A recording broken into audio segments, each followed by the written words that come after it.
undang-undang fidusia itu ada pidananya, ya. Ada tuntutan. Jadi barang siapa yang melanggar hak-hak orang lain dan itu bisa dikategorikan pidana, dia bisa dipidanakan.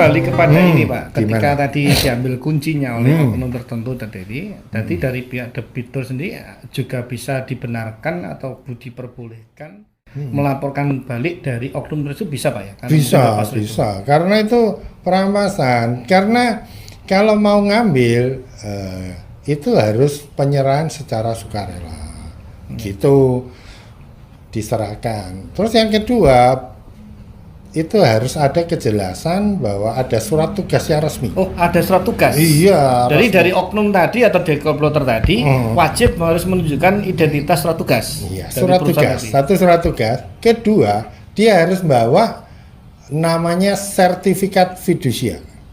Nah, sertifikat fidusia itu bahwa mobil atau motor sebagai jaminan fidusia, ya itu resmi sudah didaftarkan. Kalau tidak, ya nggak bisa diambil seperti itu. Harus berani lawan gitu Pak ya? Ya lawan kita kalau perlu ya kan dikeroyok ya teriak-teriak kalau minta tolong iya gitu. Kan rame perampasan ya Pak ya? Kalau perlu ya dibikin macet di tengah jalan, nanti kan rame. Ya. Lah gimana kalau cewek kalau cewek seperti yang di Jakarta kan ya nangis-nangis. Nah itu kan seperti itu. Ya, jadi seperti seperti betul itu. Jadi ada beberapa hal yang harus kita punyai ya. Mungkin seperti ini Mas Kris, kalau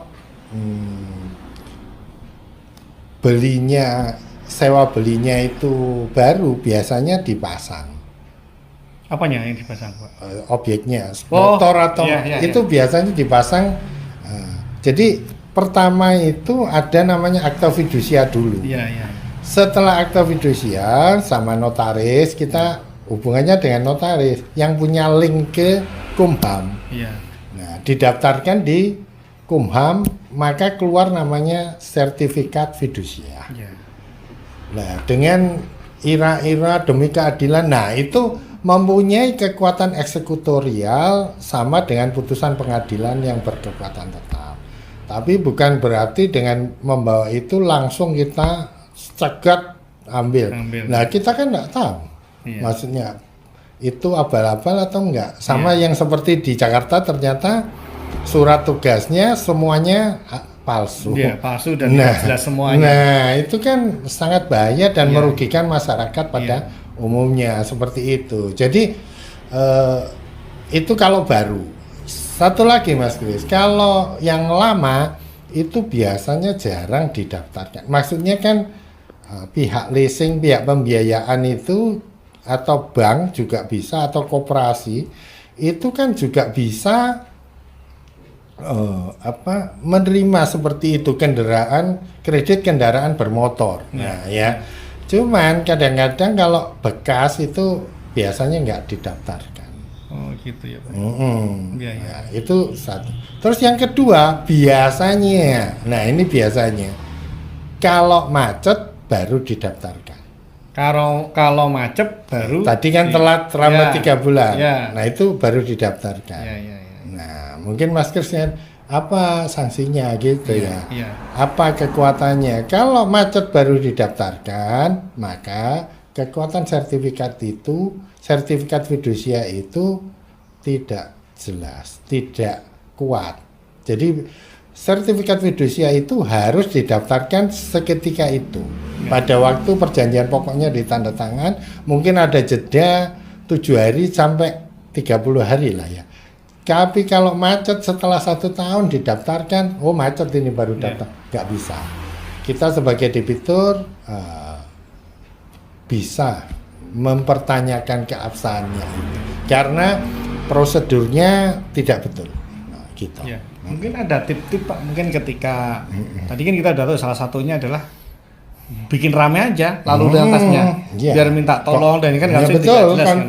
Kalau perlu kuncinya dikantongi. Iya. Kalau diambil kan lebih macet semuanya ya Pak. Iya, nggak apa-apa. Ini ada mungkin perlu nggak Pak ketika ya biasanya kan orang-orang mohon maaf Bapak punya ponsel perlu di video apa tidak? Perlu nggak seperti itu Pak? Untuk sebagai alat bukti ya Pak ya? Iya.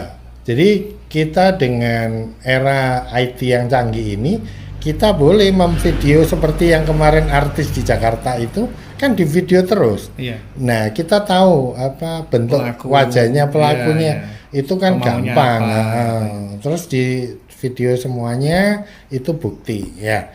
Yang kedua kita jangan dengan mudah menyerahkan objek jaminan fidusia kita kepada orang-orang tertentu yang tidak dikenal. Ya, harus bertahan Pak ya untuk dipegang, dimiliki dan dikuasai. Jangan. Jadi jangan sampai kita dirugikan. Biasanya ya itu pihak debitur banyak yang dirugikan. Yang ketiga, kalau kita memang mau seperti itu, lebih baik kita ke tempat netral. Jadi kan syaratnya pengambilan jaminan fidusia itu salah satunya minta ACC dari Polri setempat. Dari Polri, Polres atau Polsek gitu ya, boleh. Biasanya Polres minta suratnya. Nah, itu dia mengawal dan dia tidak akan maksa. Dia hanya mengawasi, betul nggak? Nah, kalau Pak Polisi kan bisa mengecek ini absen enggak. Nah, tapi kalau orang umum kan kita nggak tahu nih surat itu benar apa enggak, siapa kan banyak. Nah, itu karena apa? Karena pihak ketiga ini tidak ada gaji bulanan. Kita ya maklum. Komisi Pak ya? Enggak ada. Jadi kalau nyabut ya seperti itu. Bayaran, kalau enggak ya